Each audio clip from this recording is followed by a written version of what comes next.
take shit. I got no love for the fakeness. If you wanna play tough and wanna hate this, I'll always show up. I don't ever slow up. No, I don't take shit. Peringatan Jorge Lorenzo kepada Francesco Bagnaia, jangan membuat Jorge Martin kesal. Kemenangan Francesco Bagnaia pada MotoGP Indonesia 2023 tentu mengundang selebrasi gila-gilaan di garasi Ducati. Keunggulan Bagnaia di puncak klasemen MotoGP kian menyusut dan 24 jam sebelumnya pada sprint Race di Mandalika, hilang sama sekali saat Jorge Martin naik ke puncak. Martin yang tersingkir pada balapan MotoGP Indonesia 2023 membuka jalan bagi Bagnaia untuk menang dan merebut kembali keunggulan di puncak klasemen sementara MotoGP 2023 sebelum mengungkapkan kegembiraannya. Namun mantan pembalap MotoGP, Jorge Lorenzo tidak menyukainya. Isyarat ini tidak berjalan dengan baik, kata Lorenzo kepada DAZN dilansir dari Crash. Jangan membuat marah binatang itu, Jorge Martin, ini belum berakhir. Jaga musuhmu tetap tenang, jangan membuatnya kesal, ucap pemegang 3 gelar juara dunia MotoGP itu. Martin gagal, dia seharusnya menang. Lorenzo memiliki pengalaman penting tentang jenis pertarungan kejuaraan yang kini melibatkan Bagnaia dan Martin. Dengan 5 seri balap tersisa, keunggulan sang juara bertahan adalah 18 poin. Lorenzo menilai Bagnaia tidak boleh terlalu terburu-buru melakukan selebrasi. Saya tidak tahu apa yang akan saya lakukan, kata Lorenzo. Tetapi secara cerdas, lebih baik dia tidak menonjolkan diri dan dia sedikit beruntung karena Martin melakukan kesalahan itu, aku Lorenzo. Tetap rendah hati dan jangan membuat Jorge marah karena dia akan datang dengan kekuatan yang lebih besar. Meski gagal mendapat poin di Indonesia, Martin masih tetap sesumbar tidak ada pembalap lain yang bisa menyamai kecepatannya saat ini. Itu sebenarnya adalah balapan yang sempurna. Saya memulai dengan baik dan ingin membuat jarak waktunya agak lebih besar. Saya kemudian melihat papan 2,8 detik di depan. Saya sangat terkejut dan berpikir sudah waktunya untuk sedikit tenang, kata Martin dikutip dari Jipon. Kemudian saya keluar agak melebar di tikungan 10. Mungkin agak kotor di sana. Saya kemudian langsung memasuki tikungan 11 namun kehilangan ban depan di sana, ujarnya. Padahal saya merasa sangat baik. Ini kesalahan saya karena terlalu melebar 1 meter dan kemudian di tikungan itu saya crash, ucap Martin. Martin sesumbar sampai detik ini tidak ada yang bisa menyamai kecepatannya. Bahkan tidak ada yang bisa menyamai kecepatan saya hari ini, ucap Martin. Jatuhnya Martin membuat dia hanya merasakan semalam berada di puncak klasemen MotoGP 2023. Sekarang dia kembali turun ke peringkat kedua dengan selisih 18 poin dari Bagnaia. Martin pun masih sangat optimistis dia mampu kembali mencapai puncak klasemen. Dia bahkan berharap semakin ditakuti oleh Bagnaia sebagai ancaman penantang gelar juara dunia MotoGP 2023. Saya tidak melakukan kesalahan dalam 14 seri Grand Prix. Saya tahu memang pasti akan ada kesalahan. Sekarang hal itu terjadi di sini, kata Martin. Masih ada 10 balapan lagi yang tersisa dan saya merasa percaya diri. Di sisi lain saya terkesan dengan comeback dia. Kami tahu sejak awal bahwa Pecco jauh lebih kuat di hari Minggu, kata Martin mengomentari rival sengitnya. Tetapi sekarang saya menjadi pemburu lagi, saya harap Pecco mulai agak takut pada saya. Salah satu rahasia kuatnya Bagnaia pada balapan MotoGP Indonesia 2023 itu mengatur ritme balapan tidak lepas dari setup motor dan ban yang digunakan, yaitu hard dan medium. Tetapi lebih dari itu, Gigi Dalikna menyebut bahwa kontribusi sang murid Valentino Rossi tetap menjadi faktor utama dari pesta di Nusantara.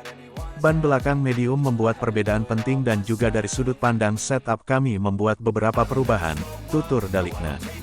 Tetapi, Pecco yang memberikan kontribusi terbesar dan menghasilkan mahakarya dalam sebuah balapan. Duel Bagnaia vs Martin diprediksi bakal semakin sengit pada seri balap MotoGP Australia 2023.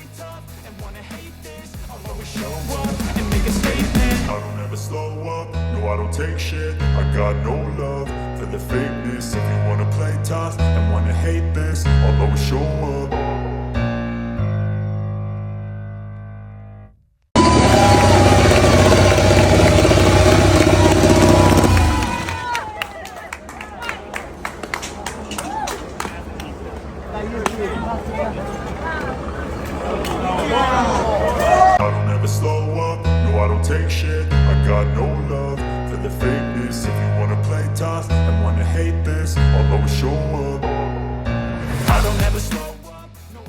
Kesedihan di balik tangis Fabio Di Giannantonio usai finish keempat di MotoGP Indonesia 2023. Pembalap tim Gresini Racing, Fabio Di Giannantonio, tak kuasa membendung emosinya usai balapan MotoGP Indonesia 2023.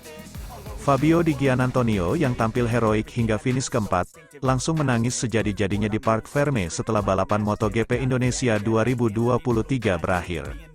Kebetulan Di Gia berkesempatan ikut bergabung dengan para peraih podium di Parc Ferme, karena dengan finish keempat ia menjadi pembalap independen terbaik di sirkuit Mandalika.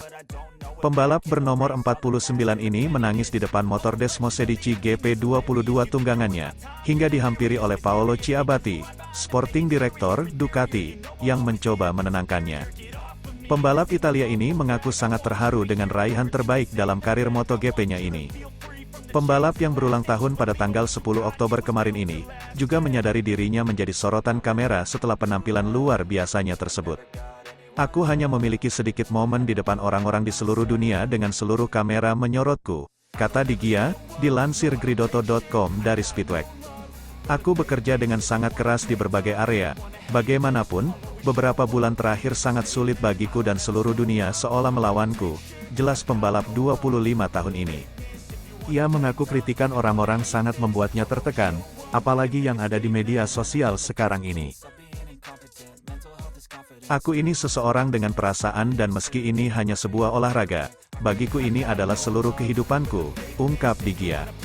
Ketika semua orang mulai berbicara buruk mengenai diriku dan kinerjaku, sangat sulit untukku menghadapinya, jelasnya. Pembalap bernomor 49 ini mengaku masih sangat sedih, karena menyadari karirnya di MotoGP terancam berakhir jauh lebih cepat dari keinginannya. Aku sangat kuat meski dalam momen tergelap. Aku menutup medsos dan membatalkan beberapa wawancara untuk fokus bekerja. P4 bukan menang atau podium, tapi ini hasil bagus yang memuaskanku dan menunjukkan kinerjaku berhasil, ujarnya. Aku sangat sedih, aku dan Gresini, sudah melalui banyak hal, dari Moto3, Oto-Oto sampai meninggalnya Fausto. Kami membangun tim bersama dan mereka tahu betapa sulitnya tahun lalu bagiku. Karena itulah mereka tahu aku akan semakin baik dan hanya butuh waktu, jelasnya. Di Gia pun masih bisa berharap bahwa karirnya bisa terselamatkan, meski dalam kondisi yang sangat genting seperti sekarang. Satu-satunya harapan adalah Honda, yang sekarang sedang membutuhkan satu orang pembalap di MotoGP 2024. Sayangnya Di Gia mungkin menjadi pilihan kesekian, karena Honda mengincar beberapa nama yang lebih beken terlebih dahulu. I don't take shit, I got no love for the fakeness. If you wanna play tough and wanna hate this, I'll always show up.